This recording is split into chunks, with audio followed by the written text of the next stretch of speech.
get much lower for the Dallas Mavericks. Like, it was impossible for it to get much lower. The Mavs play the Boston Celtics on Saturday. They lose. I didn't think they played necessarily terrible. You know, they tried their best. They're very undermanned. The Celtics got hot from three. They were kind of due a game where they shot well from three. The Mavs couldn't buy a three. They lost a three-point battle, but I think it was 36 points. The Celtics outscored the Mavs from the three-point line by 36 points. You're not going to win a game like that, you know, in today's NBA. It's so difficult to overcome a three-point discrepancy like that.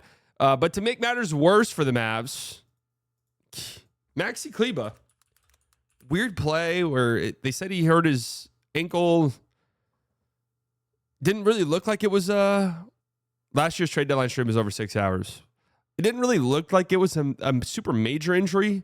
All right, when they showed the replay, you didn't see him like twist his ankle or anything, so it looked strange, right?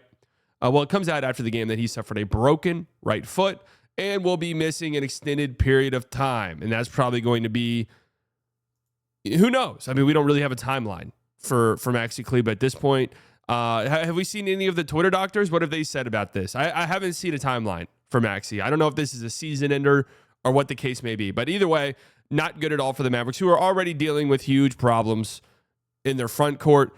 I've seen a lot of people upset. The Mavs came out the day after this, and said that it was an ankle fracture. And then there was a bunch of conspiracy theories going on. Like, oh, why are they saying they said it was a foot? It's like, dude, this always happens. When guys suffer injuries, people are like, they ruled their ankle sprain immediately. How did they fuck it up? They don't know right away. They'll always say that. That's why I say when guys go out with injuries and then they say, hey, he's out with an ankle sprain. He's out for the rest of the game with an ankle sprain. And then people are like, oh, it's thank God it's only an ankle sprain. That's why you always have to err on the side of caution there, because it's like they're just saying that. They don't know what it is yet. They're ruling him out with something. So I don't know. People are just freaking out. All of these fucking conspiracy theories. It's just, I don't know. Is the Mavs medical staff terrible? Maybe. I don't know. A lot of this shit's just unlucky injuries. Maxi Kleber is an injury-prone guy. He's been hurt for the vast majority of his career, it feels like. Right? Derek Lively, well, unfortunately, it turns out that he's an injury-prone guy. There's a lot of talk that this new Casey Smith leaving the Mavs,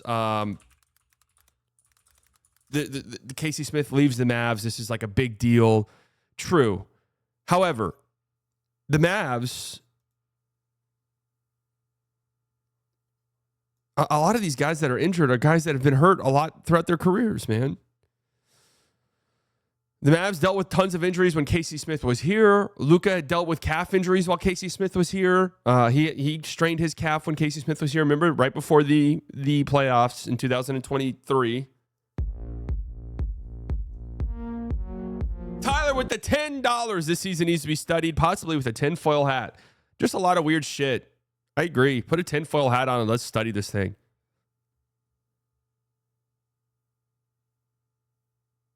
It just feels like the season from hell. And sometimes this happens, and it's not anyone's fault. It's hard to accept that reality. Sometimes this stuff happens, and it's no one's fault. That's it. So now the Mavs have a serious problem because obviously Derek Lively's out for maybe the rest of the regular season from the initial reporting on his injury. So you had Gafford starting, and he's been great in his minutes since Lively went out. But he's getting 30-plus minutes a game. That's never really been him. So I'm worried about him. I really am. I'm worried about how his body's going to hold up to that. I'm worried about him just, not an injury, but I'm worried about him burning out. And now your backup five, who you've been going to, out of pure necessity, Maxi Kleber might miss a significant period of time. And who knows, maybe the rest of the season. Dwight Powell, who, hey, we talked about this. Dwight Powell might be the best third-string center in the league at this point. He now gets thrusted into your backup center spot. But wait a second. He has a right hip injury, and he's missed, 4 games in a row? I think tonight would make it 5 games in a row that Dwight Powell's missed, and we don't really know the timetable for him. This shit's crazy. Powell's about to come back, though. Do we know that for certain?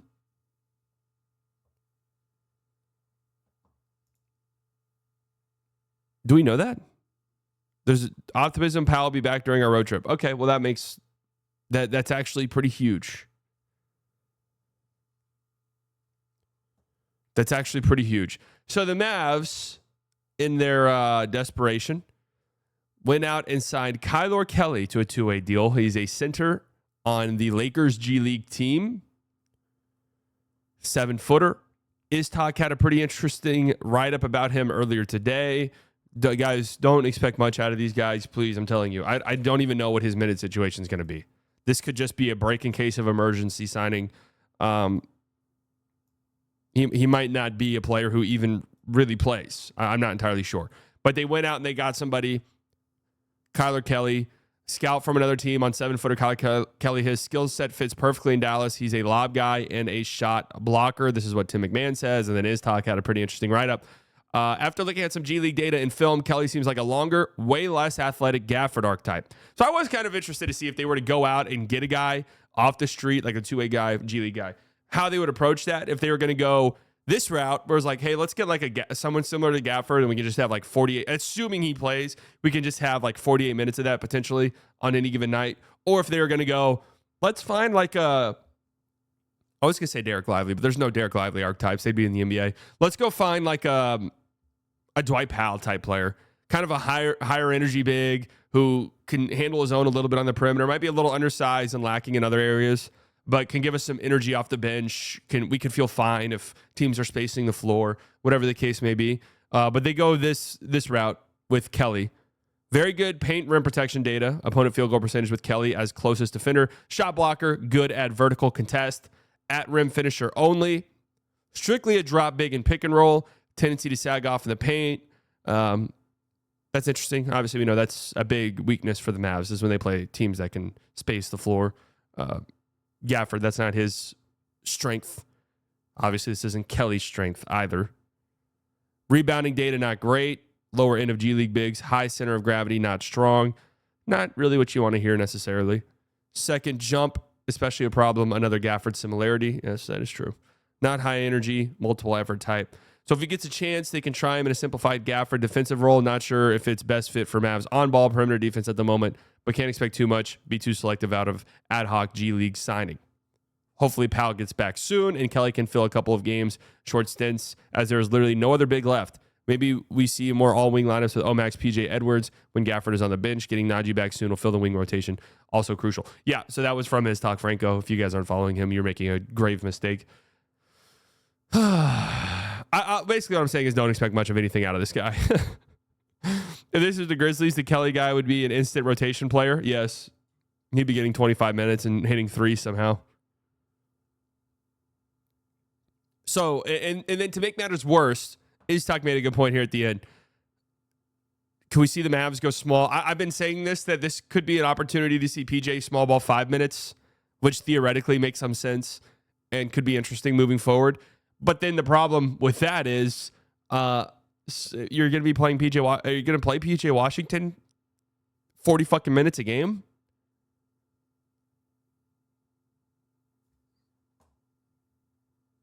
I don't like move of cutting Gortman. Gortman is better than Brandon Williams. I mean, dude, who cares? Honest to God, who cares?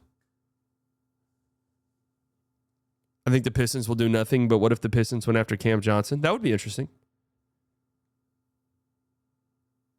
Maybe that's a new wave that should be exploited with all wings lineup. No, I mean, all wing lineups can be cool. It's just in the Mavs' current form with all of their injuries, they can't really do it, right? They can't really do it, especially with Najee out. In theory, you could, when Luka's back, you could squint and see a lineup of Luka, maybe Kyrie's off the floor. If you're just trying to go like 6'5" and taller, Luka, Clay, Grimes, PJ, Omax or something like that. That's kind of interesting. But there's just so many injuries, and your depth has been cut into so severely here that like you can't even really realistically pull off small ball lineups without overextending PJ Washington, which is a dangerous game to play. So this is interesting. The Mavs have to. I was joking around about this on Locked On, but I'm being dead ass serious. The Mavs have to treat this next week every game as if it's a game 7 of the playoffs. They need to come out motivated. They need to come out guns a-blazing. They need to have a game plan. They need to be focused. I know it sounds stupid, but they got to do it. The Mavs play the Wizards tonight. They're big favorites, 12.5-point favorites. Please. Pelicans on Wednesday. They're playing much better basketball lately, the Pelicans are, but you got to win it. You have to. You got to win that game. And then on Friday night, the Mavs play the Pistons, who, again, are a good basketball team this year. Good basketball team. But you have to go 2-1 this week. Bare minimum. Ideally 3-0. Then the Mavs go to Cleveland to play the Cavs on Sunday afternoon, which is kind of interesting because the Cavs have been a little shaky as of late. Not terrible or anything like that, but they're not the dominant team. They're not as dominant. They've been dealing with injuries and stuff. 27-22 feels pretty good with Luka coming back a week after, probably. Yeah, I mean, 5 games over 500 with Luka coming back feels really solid. With the trade deadline coming up as well. So we shall see. The Maxi injury sucks. And this does kind of change things for you. Let's just assume that he's probably going to miss the rest of the season. He absolutely becomes a guy you look to trade. I wasn't saying the Mavs shouldn't trade Maxi. What I was saying is you have to upgrade from him, and it might be nice to have that $11 million expiring heading into the offseason that you could kind of work with in other trades. Now all of a sudden trade him. They need something. And the front court becomes a real area of, like, if the Mavs are to make a trade now, I would say it's probably going to be a front court player. Or they could go another route and get another wing, and that could open up some more small ball lineups for them. But like a Kuzma, I think Kuzma's an option. With Maxi Kleber out now, it's really difficult, really difficult to make contracts work. But man, John Collins I do not want Patrick Williams whatsoever. I don't want him at all. $18 million for the next 5 years. No fucking thanks. No thank you. John Collins becomes a name that pops into my brain. But who wants to take on 18 months of dead Maxi money? If it's a contract that's longer than Maxi's and more expensive than Maxi's, teams would do it.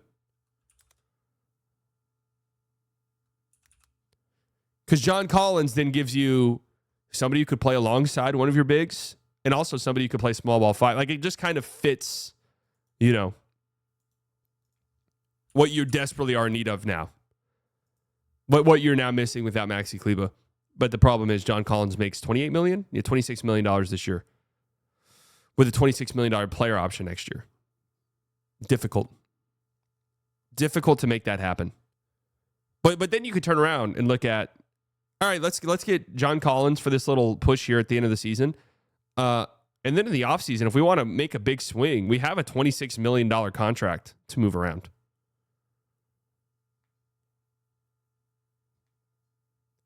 It's just really hard to get to $26 million, man. Really hard. Really, really hard.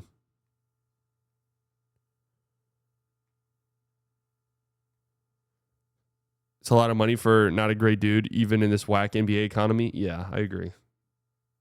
Just trying to think of names. I would monitor guys like Jalen Smith in Chicago as somebody who's been talked about and discussed. Really don't know how I feel about that, to be honest with you. That would just be kind of a whatever move to me. Daron Sharp is somebody I would keep an eye on.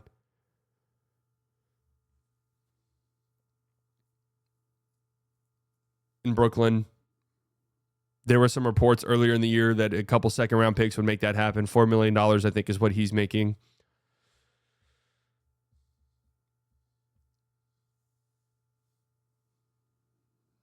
I'm not sure. Do you tap back into the Clint Capella? Well, Larry Nance Jr., yeah, that's a name to monitor as well. I think he's making around Maxi money. That becomes interesting, though, because everything I could gather about the Hawks is they do not want to take on salary.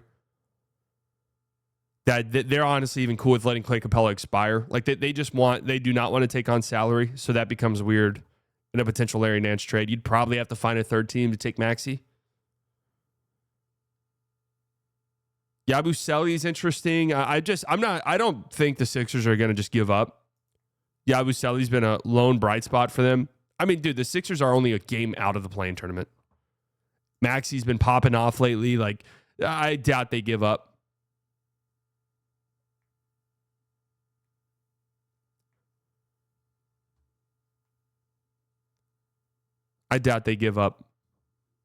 So, yeah, I mean, this is the situation at hand with the Mavericks currently. Duop Reith, yeah, somebody to keep an eye on. Absolutely. I mean, Rob Will, someone to keep an eye on. I don't know.